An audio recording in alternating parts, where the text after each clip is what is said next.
Welcome back to our channel the storyteller. Friends, आज Rakshabandhan special में हम आपके लिए लाए हैं रक्षाबंधन की कहानी।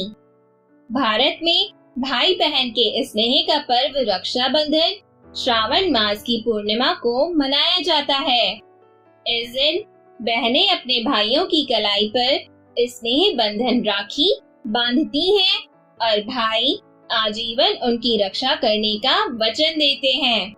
रक्षाबंधन का ये पावन पर्व कब प्रारंभ हुआ, इसकी स्पष्ट तिथि की कोई जानकारी उपलब्ध नहीं है, लेकिन इस संबंध में कई कथाएं प्रचलित हैं। पुराणों में भी इन कथाओं का वर्णन मिलता है। आइए जानते हैं रक्षाबंधन से जुड़ी हुई कुछ कहानियां। लेकिन आगे बढ़ने से पहले फ्रेंड्स, जिसने अब तक हमारे चैनल को सब्सक्राइब नहीं किया है वो जल्दी से हमारे चैनल को सब्सक्राइब करें और नई नोटिफिकेशन को सबसे पहले पाने के लिए बेल आइकन प्रेस करना ना भूलें। इसके साथ ही अगर आपको हमारे वीडियो पसंद आए तो इसे ज्यादा से ज्यादा लाइक और शेयर जरूर से जरूर करें। रक्षाबंधन से जुड़ी हुई पहली कहानी है माता लक्ष्मी और असुर राज बलि की कहानी। असुरों का राजा बलि 100 यज्ञ पूर्ण कर अजेय हो गया। धरती पर अपना साम्राज्य स्थापित कर वह स्वर्ग का सिंहासन प्राप्त करने की तैयारी करने लगा। यह ज्ञात होने पर देवराज इंद्र चिंतित हो गए और भगवान विष्णु की शरण में पहुँचे। इंद्र ने भगवान विष्णु से स्वर्ग का सिंहासन बचाने की प्रार्थना की। तब वामन अवतार धारण कर भगवान विष्णु राजा बलि के दरबार में गए और उनसे भिक्षा की याचना की। राजा बलि दानवीर थे। उन्होंने वामन अवतार भगवान विष्णु को वचन दिया कि वह भिक्षा में जो भी मांगेंगे उन्हें प्रदान किया जाएगा। भगवान विष्णु ने भिक्षा में 3 पग भूमि मांग ली। राजा बलि ने अपना वचन निभाते हुए वामन अवतार भगवान विष्णु को 3 पग भूमि दान में प्रदान कर दी और कहा कि वह 3 पग भूमि नाप लें। भगवान विष्णु ने पहले पग में पृथ्वी को नाप लिया और दूसरे पग में स्वर्ग को। तीसरे पग के पूर्व ही राजा बलि भांप चुके थे कि उनके समक्ष उपस्थित वामन कोई साधारण व्यक्ति नहीं है। उन्होंने अपना शीश वामन रूपी भगवान विष्णु के आगे झुका दिया और उनसे तीसरा पग अपने शीश पर रखने का निवेदन किया। भगवान विष्णु ने वैसा ही किया। इस तरह राजा बलि अपना संपूर्ण राज्य गंवाकर पाताल लोक में रहने को विवश हो गए। पाताल लोक जाने के पूर्व राजा बलि की प्रार्थना पर भगवान विष्णु अपने वास्तविक रूप में आए। वे बलि की दानवीरता देख अत्यंत प्रसन्न थे। उन्होंने उनसे वर मांगने को कहा। राजा बलि बोले, भगवान, मेरा तो सर्वस्व चला गया है। मेरी आपसे बस यही प्रार्थना है कि आप हर घड़ी मेरे समक्ष रहें। भगवान विष्णु ने तथास्तु कहा और राजा बलि के साथ पाताल लोक चले आए। बैकुंठ में भगवान विष्णु की प्रतीक्षा कर रही देवी लक्ष्मी को जब यह सूचना मिली तो वे चिंतित हो उठी। उन्होंने नारद मुनि को बुलाकर मंत्रणा की और इस समस्या का तोड़ पूछा। नारद मुनि ने उन्हें सुझाया कि वे राजा बलि को रक्षा सूत्र बांधकर अपना भाई बना ले और उपहार स्वरूप भगवान विष्णु को मांग लें। देवी लक्ष्मी गरीब महिला का वेश धरकर पाताल लोक पहुंची और नारद के सुझाव अनुसार राजा बलि की कलाई में रक्षा सूत्र बांधा। तब राजा बलि बोले, आपको देने के लिए मेरे पास कुछ भी नहीं है। तब देवी लक्ष्मी अपने वास्तविक स्वरूप में आई और बोली, आपके पास तो साक्षात भगवान विष्णु हैं, मुझे वही चाहिए। राजा बलि ने भगवान विष्णु को देवी लक्ष्मी के साथ जाने दिया। जाते जाते भगवान विष्णु ने राजा बलि से कहा कि वे हर साल 4 माह पाताल लोक में निवास करेंगे। वे 4 माह चातुर्मास कहलाते हैं और देवशयनी एकादशी से प्रारंभ होकर देव उठनी एकादशी तक चलते हैं। जिस दिन देवी लक्ष्मी ने राजा बलि को रक्षा सूत्र बांधा था, वह श्रावण मास की पूर्णिमा का दिन था। तब से वह दिन रक्षा बंधन के रूप में मनाया जाता है और उस दिन बहनें अपने भाइयों की कलाई पर रक्षा सूत्र अर्थात राखी बांधती हैं और भाई बहनों की रक्षा का वचन देते हैं। रक्षा बंधन से जुड़ी हुई दूसरी कहानी है भगवान श्री कृष्ण और द्रौपदी की कहानी। यह पौराणिक कथा महाभारत काल से जुड़ी हुई है। अपनी राजधानी इंद्रप्रस्थ में युधिष्ठिर ने राजसूय यज्ञ का आयोजन किया। उस यज्ञ में शिशुपाल भी उपस्थित हुआ। यज्ञ के दौरान शिशुपाल ने भगवान श्री कृष्ण का अपमान किया और श्री कृष्ण ने सुदर्शन चक्र से शिशुपाल का वध कर दिया। शिशुपाल का वध कर लौटते समय सुदर्शन चक्र से श्री कृष्ण की उंगली थोड़ी कट गई और उससे रक्त बह निकला। तब द्रौपदी ने अपनी साड़ी का पल्लू फाड़कर श्री कृष्ण की उंगली पर बांधा। उस समय श्री कृष्ण ने द्रौपदी को वचन दिया कि वह इस वस्त्र के एक एक धागे का ऋण चुकाएंगे। द्यूत क्रीड़ा के समय जब कौरवों ने द्रौपदी के चीरहरण का प्रयास किया, तब श्री कृष्ण ने अपना वचन निभाते हुए चीर बढ़ाकर द्रौपदी की लाज की रक्षा की। जिस दिन यह सब हुआ वह श्रावण पूर्णिमा का दिन था। तब से वह दिन रक्षा बंधन के रूप में मनाया जाता है। रक्षा बंधन से जुड़ी हुई तीसरी कहानी है धर्मराज युधिष्ठिर की कहानी।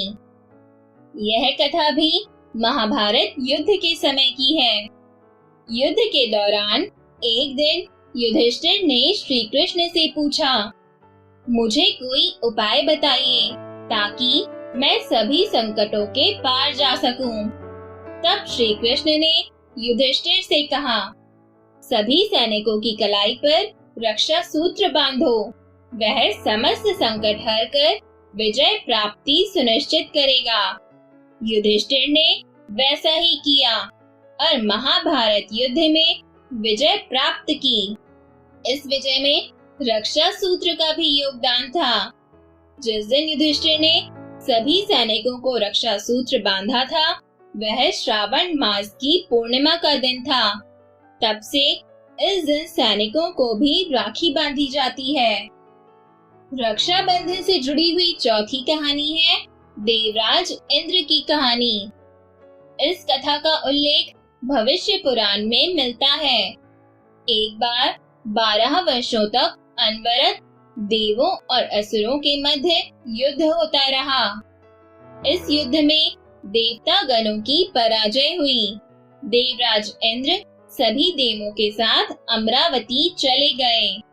उधर असुरों ने तीनों लोकों पर कब्जा कर अपना राज्य स्थापित कर लिया और घोषणा करवाई कि इस राज्य में यज्ञ, वेदों का पठन पाठन, पूजा और धार्मिक अनुष्ठान नहीं होंगे। इस तरह तीनों लोकों में धर्म का नाश होने लगा। दुखी और चिंतित देवराज इंद्र गुरु बृहस्पति के पास पहुँचे। उस समय गुरु बृहस्पति के साथ उनकी पत्नी शची भी उपस्थित थीं। देवराज इंद्र की व्यथा समझते हुए वे बोली, देवराज, कल ब्राह्मण शुक्ल पूर्णिमा है। विधान पूर्वक तैयार किया गया रक्षा सूत्र मैं आपको प्रदान करूंगी। उसे कल रक्षा विधान करवाकर आप ब्राह्मणों द्वारा अपनी कलाई पर बंधवा लेना। आपकी विजय होगी। ब्राह्मण शुक्ल को प्रातःकाल देवराज इंद्र ने शची द्वारा दिया गया रक्षा सूत्र ब्राह्मणों द्वारा अपनी कलाई पर बंधवाया और उसके प्रभाव से युद्ध में देवताओं की विजय हुई। उस दिन से रक्षाबंधन पर्व ब्राह्मणों के माध्यम से मनाया जाता है। रक्षाबंधन से जुड़ी हुई 5वीं कहानी है सिकंदर और राजा पुरु की कहानी। विश्व विजय के लिए निकला यूनान का सम्राट सिकंदर जब भारत पहुंचा तो उसका सामना भारत के पुरु वंश के वीर राजा पोरस से हुआ। राजा पोरस का राज्य झेलम और चिनाब नदियों के मध्य स्थित था और सिंध पंजाब का बहुत बड़ा क्षेत्र उसके अंतर्गत आता था। सिकंदर और पोरस के मध्य घमासान युद्ध हुआ। युद्ध में सिकंदर की सेना को पोरस की सेना ने कड़ी टक्कर दी। सिकंदर की पत्नी को भारतीय त्योहार रक्षाबंधन की जानकारी थी। उसने अपने पति पर संकट के बादल मंडराते देख लिया था। उसने पोरस को राखी भेजी। राजा पोरस सिकंदर की पत्नी के द्वारा भेजी राखी देखकर आश्चर्यचकित थे, लेकिन उसने राखी के धागों का मान रखा। युद्ध में एक ऐसा समय भी आया जब सिकंदर का घोड़ा पोरस के भाई के द्वारा मारा जा चुका था और सिकंदर निहत्था पोरस के सामने खड़ा था। पोरस के पास सिकंदर को समाप्त करने का यह एक श्रेष्ठ अवसर था, किंतु उसने राखी का मान रखते हुए निहत्थे सिकंदर पर वार नहीं किया और उसे छोड़ दिया। ऐसा माना जाता है कि रक्षाबंधन का यह पर्व तभी से प्रचलित हुआ। रक्षाबंधन से जुड़ी हुई 6ठी कहानी है रानी कर्णवती और हुमायूं की कहानी। राखी की एक कहानी चित्तौड़ के राजपूत राजा सांगा की विधवा रानी कर्णवती और मुगल शासक हुमायूं से जुड़ी हुई है। राजस्थान में यह प्रथा थी कि जब राजपूत राजा युद्ध पर जाते तो महिलाएं उनके माथे पर कुमकुम का तिलक करती और कलाई पर रेशम का रक्षा सूत्र बांधती। उनका यह विश्वास था कि रेशम का वह धागा उन्हें युद्ध में विजय दिलाएगा। मार्च 1534 में गुजरात के शासक बहादुर शाह जफर ने चित्तौड़ पर हमला कर दिया। तब चित्तौड़ की विधवा रानी कर्णवती ने मुगल बादशाह हुमायूं को राखी भेजी और उनसे सहायता मांगी। उस समय हुमायूं बंगाल पर चढ़ाई के लिए जा रहे थे, लेकिन राखी मिलते ही वे अपना बंगाल अभियान छोड़कर रानी कर्णवती की सहायता के लिए चित्तौड़ रवाना हो गए। वे जमाना हाथी घोड़ों का था। हुमायूं जब तक चित्तौड़ पहुंचे तब तक देर हो चुकी थी और रानी कर्णवती ने जौहर कर लिया था। राखी का फर्ज निभाते हुए हुमायूं ने बहादुर शाह जफर से युद्ध किया और उन्हें हराकर चित्तौड़ के शासन की बागडोर अपनी मुंह बोली बहन रानी कर्णवती के पुत्र विक्रमादित्य को सौंप दिया। तो फ्रेंड्स, रक्षाबंधन से जुड़ी हुई कुछ प्रचलित कहानियाँ यहीं पर खत्म होती हैं। हमारे रक्षाबंधन स्पेशल की ये कहानी आप सबको कैसी लगी? अपने कमेंट्स के जरिए हमें जरूर बताइएगा। हम सब फिर मिलेंगे नेक्स्ट वीडियो में एक नई कहानी के साथ। तब तक के लिए wish you all a very happy Rakshabandhan. Enjoy the festival